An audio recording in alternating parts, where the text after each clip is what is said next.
বন্ধুরা, এখন যে জিনিসটা আপনারা দেখছেন এটিকে বলা হয় বায়োফ্লক।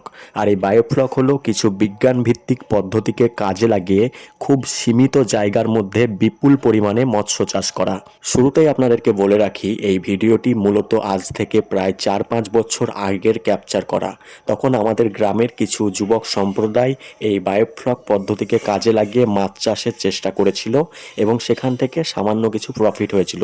কারণ বায়োফ্লকে উৎপাদিত যে মৎস্য, সেই মাছের চাহিদা আমাদের এখানে তেমনভাবে ছিল না। আর জিনিসের চাহিদা না থাকলে সেই জিনিসের লাভ করা খুবই মুশকিল আছে। তো যাই হোক, বায়োফ্লক সম্পর্কে আরও কিছু তথ্য আপনাদের সামনে উপস্থাপন করছি।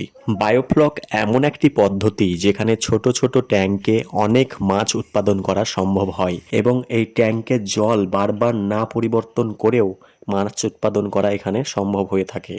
এই পদ্ধতিতে মাছ চাষে ব্যবহৃত বিভিন্ন রাসায়নিক পদার্থ এবং অ্যান্টিবায়োটিক খুব একটা প্রয়োজন হয় না বললেই চলে। তাই এটি একটি পরিবেশ বান্ধব মাছ চাষ পদ্ধতি।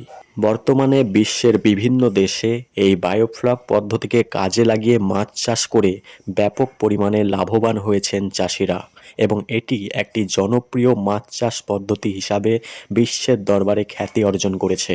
বায়োফ্লকে যে মাছ চাষ করা হয় তাদের জন্য নির্ধারিত খাদ্য রয়েছে। আমাদের গ্রামের যুবক বিদ্যালঙ্কার, সে কিন্তু মাছেদেরকে এই মুহূর্তে দেখতে পাচ্ছেন খাবার দিচ্ছে এবং অত্যাধুনিক পদ্ধতির মাধ্যমে জলে যে অক্সিজেন সরবরাহ হচ্ছে সেখানে কিন্তু অনেক জলের বুদবুদ লক্ষ্য করা যাচ্ছে। মাছগুলো লাফাচ্ছে খুব অল্প অল্পভাবে। তো বিদ্যালঙ্কার আমাদেরকে মাছ একটা তুলে দেখাবে এই মুহূর্তে। তো এই মুহূর্তে বিদ্যালঙ্কার আমাদের সামনে দেখতে পাচ্ছেন একটা মাছ তুলছে এবং সে কিন্তু এখানে কই মাছ চাষ করেছে এবং সেই কই মাছটা আমরা সরাসরি দেখে নেব। তো এই যে দেখতে পাচ্ছেন, যেমনটি পুকুরে হয় ঠিক একই রকমের মাছ চাষ কিন্তু এই ছোট্ট জায়গার মধ্যে সম্ভব হয়েছে। এজন্যই এই পদ্ধতি এত জনপ্রিয়।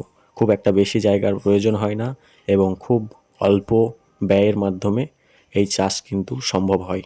তো বন্ধুরা, বায়োফ্লক পদ্ধতিতে মাছ চাষের এই ভিডিওটি কেমন লাগলো সবাই কমেন্ট করে জানাবেন।